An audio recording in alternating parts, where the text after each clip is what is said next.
Joining me now from St. Michael's, Maryland, to discuss this and more is lawyer, political commentator, and former U.S. Attorney for the District of Columbia, Joseph diGenova. Thank you for joining me. Delighted to be with you. So it's kind of interesting that all of these ballots cast that were discarded were all of them were for Trump, not one of Biden's, by the way. And then we have the Democrats and the media dismissing this like, oh, it's no big deal, it's just a few ballots. But those are just the ballots that we know about. Well, I don't think there's any question that there's going to be a tremendous amount of fraud in the upcoming election for the simple reason that what's happening is we don't have absentee balloting for the most part, where the voter asks for a ballot, receives it, it's all certified, there's a signature, there's identification.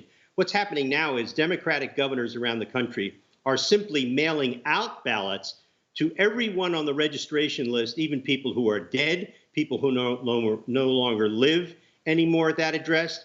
3 or 4 ballots are being delivered for the same person at different addresses. What's wrong with mail-out balloting is very simple. Most states that are doing it now have never done it before. And so therefore, they have no experience in quality control. And that is an open invitation to disaster. And the ballots that were found, the 9 ballots for Trump, the military ballots, are clearly a dump, a purposeful dump to take votes away from the president.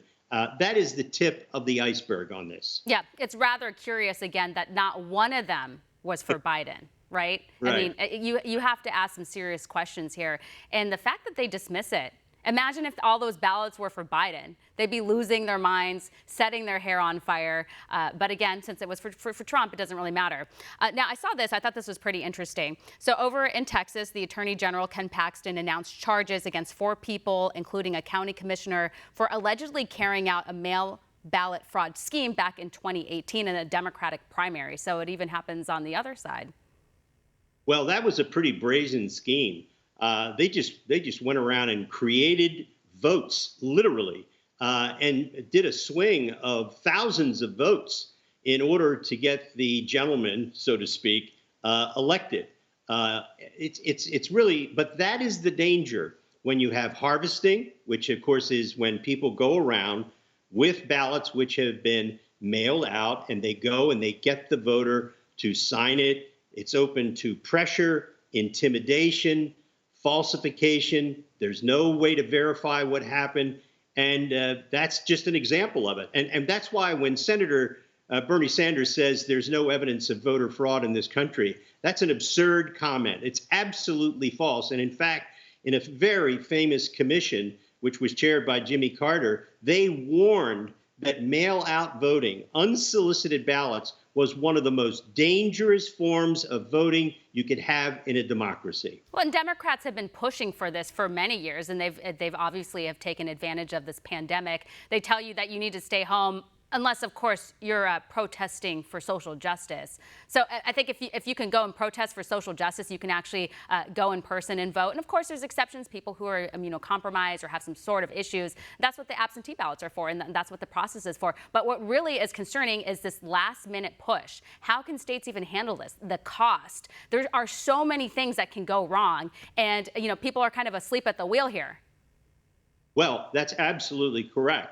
And here's another example. Today in Maryland, one of the largest county in Maryland just announced that because of all the votes that are coming in by mail, they will not be able to complete their tally until December.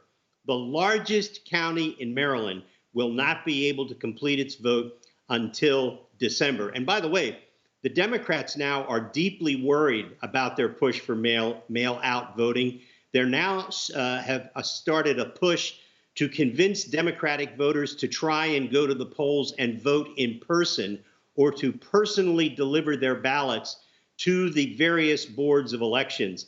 They're beginning to realize that because thousands and thousands of mail-out votes are now being disqualified because of no signature, no proper timestamp, et cetera, wrong envelope, that they may very well waste millions of votes.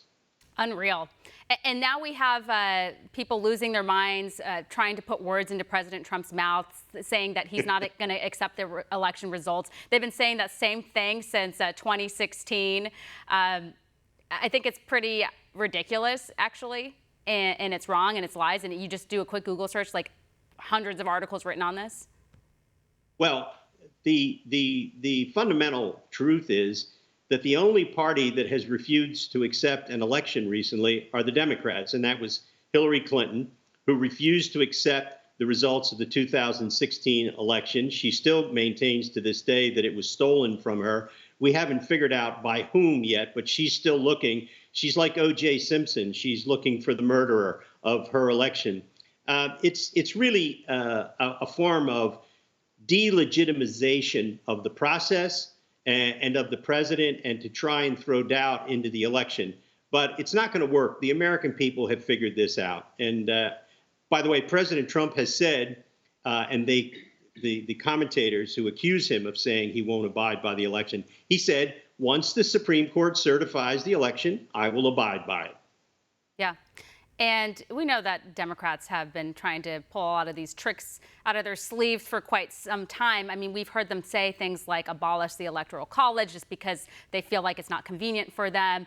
They don't want us to use IDs when we go vote, which I've pointed out again. Why do we have to use IDs when I go to Walgreens to get a cough syrup? I mean, they're always coming up with all these crazy schemes. Why don't they just try to win with their ideas? Like, instead of trying to like rig the election here and steal votes, like try to win with some ideas that people actually care about. We're going to have to leave it here. We're totally out of time. I appreciate it. You bet. Good to see you. Want to see more videos like this? Click on the link below and subscribe to One American News on YouTube. And call your cable provider and kindly demand that One American News is added to your lineup. Call and subscribe today.